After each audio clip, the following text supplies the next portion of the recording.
No land has been stolen from the Arabs. The idea of stolen land is just an Arab propaganda, is just a lie perpetuated by the Muslim world. The truth is, no one bothered to do anything about this land. Let me ask you, let's say that you live in a house, and one day some thugs came into the house, violently robbed you, drove you out of that house, and centuries later you come back to that same place to find out that those thugs who drove you out of this house has left that place abandoned. And finding this place abandoned for centuries, you decided to build a new home for yourself. And now those thugs come back to your house and tell you that, oh, look, this house belongs to me. Is this what you call stolen land? I don't think so.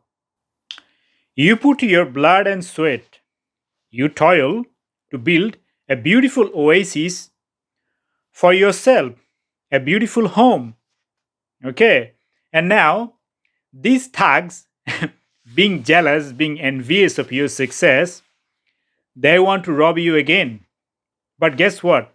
They can't just come and rob you just like they did in the past, now because you are so strong. So, instead of engaging face to face, they decided to take the back door.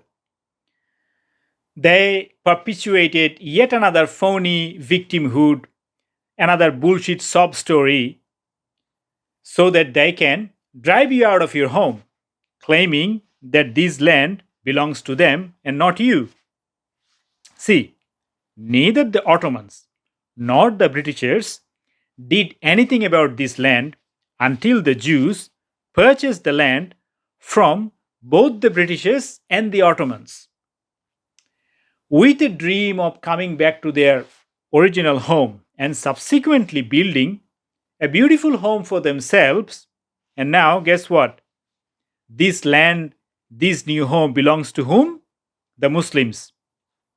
See the logic? They didn't do anything, absolutely nothing. They left this part of the land abandoned for centuries.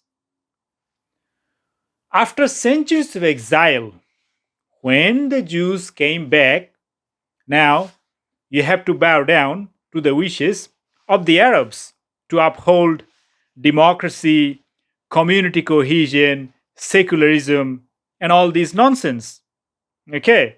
See, this is not an example of good intention.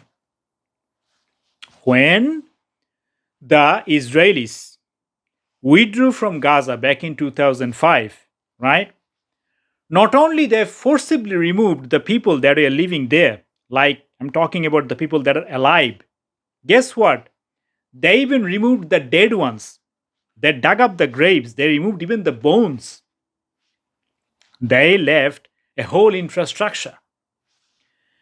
Different types of machineries, different types of plants, factories, and whatnot.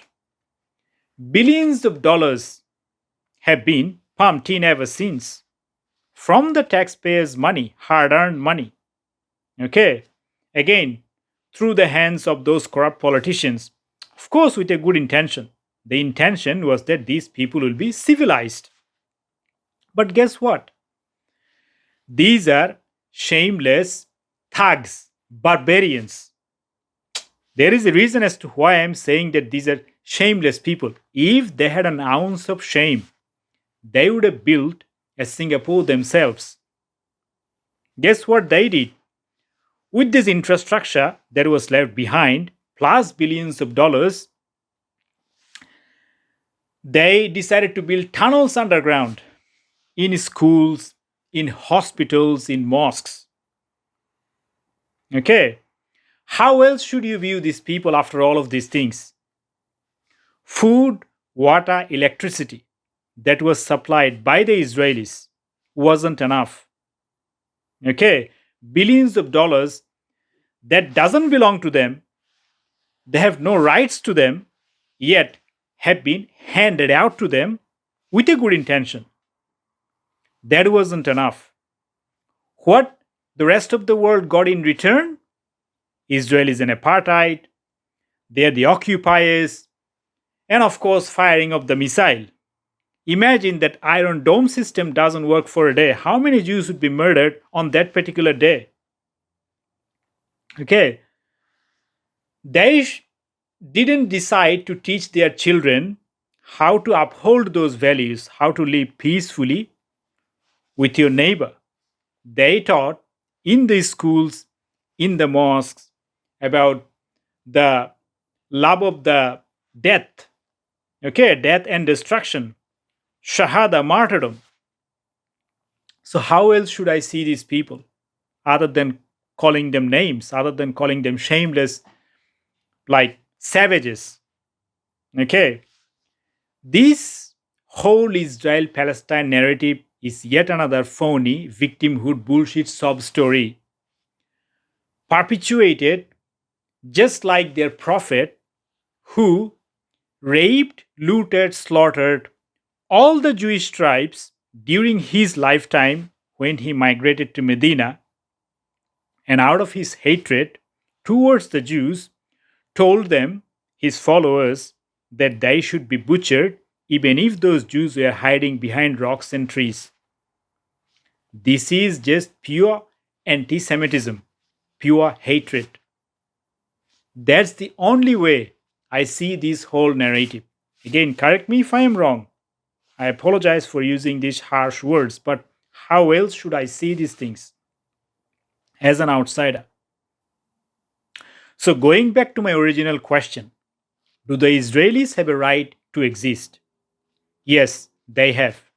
Again, no land has been stolen from the Muslims, from the Arabs. In fact, all the Muslim land, all of them are conquered land. These are the lands where indigenous population have been violently subjugated. Violently, this land has been stolen from those indigenous population by butchering them, by slaughtering their men, women, and children, by wiping out this entire population, whether it's North Africa, whether it's Iraq, Syria, Lebanon, whether it's Afghanistan or Pakistan or any other Muslim country.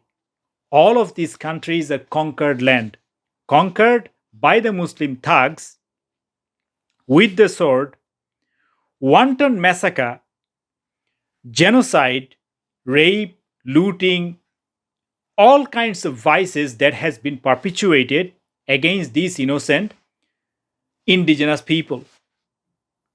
This is history, and as such, I have absolutely no sympathy for yet another episode of such wanton cruelty to be perpetuated against the Jews by the same breed of people under the guise of yet another phony excuse.